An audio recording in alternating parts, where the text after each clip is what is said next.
Big difference in driving open wheel cars and closed wheel cars. One, when you're driving open wheel cars, you can see the front wheel, so you know immediately when the front tire's locked.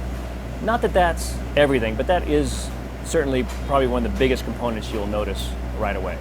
Typically, open wheel cars are more of a pure race car, so they do everything that you want to do faster. They stop faster, they accelerate faster, they go through the turns faster. It's very different. I mean, open wheel car is designed for maximum performance. Races are short, and typically it's all about speed. Open wheels is definitely a tremendous starting point. You get all the hand-eye coordination down, the cars are really darty, and going back to the racecraft, I mean, everybody races hard, but they're smart about it. They don't touch wheels, otherwise you know your race is going to end. In open wheel cars, you really can't touch. I mean, they do from time to time. Sometimes they get away with it. Most of the time they don't. You know, whether it's prototypes or IMSA or NASCAR, I mean, you can fender to fender it, lean on each other, push and shove on each other a bit, really try and take advantage of any way that you can, whether it's running a little different line or whether it's running the same line, but be in that position to be able to use your car a bit, where in open wheel you can't at all. I actually decided to make the sports car move right before I even started racing go-karts. Derek Bell is my mentor. He started telling me about stories about Le Mans and what it's like to race in the endurance championship and closed wheel stuff. I just fell in love with it, and from that moment on, I wanted to follow in his footsteps. He said the best way to start was in open wheel cars, and I took his advice. I went to the Skip Barber series. I got hooked in with that and won my second year in that, and the regional series, and then right from there I went into the prototype lights. I think it's always good to drive different cars and actually learn from it and use those little tricks in every different cars. I've always had the double career kind of thing. I always enjoyed endurance racing, sports car racing, GTs, tin tops, and open wheel.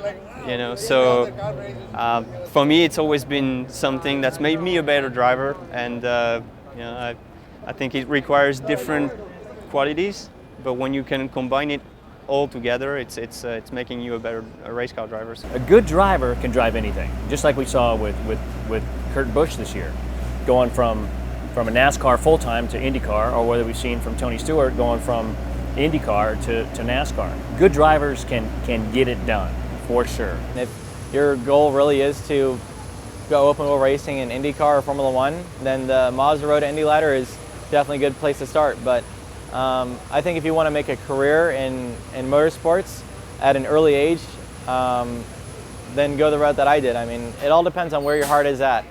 Well, I think it very much depends on the situation. What kind of career you want to do? Do you want to do touring cars? Do you want to do a single-seater? Do you want to do sports cars?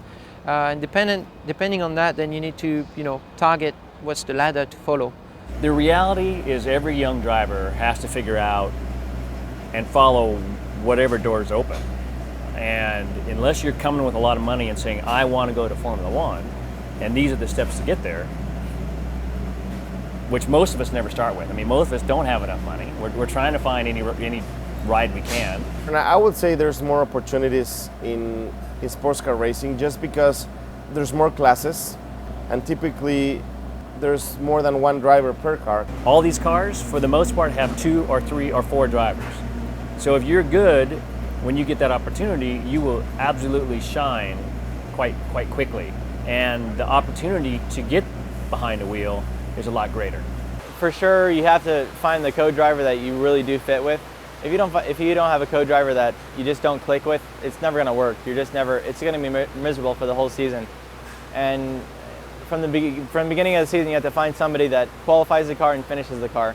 It's just yeah, it's something hard. I mean, trusting your car with somebody maybe you don't even know starting the season is definitely something to get your head wrapped around. It's just it's a whole different field than open wheel racing. I mean, it's just a completely different animal. How you drive them, how you hustle them, what you need to do is just a different dramatic than an open wheel car. And I love them both, and most significantly, certainly I've made a pretty good career out of doing the closed wheel stuff.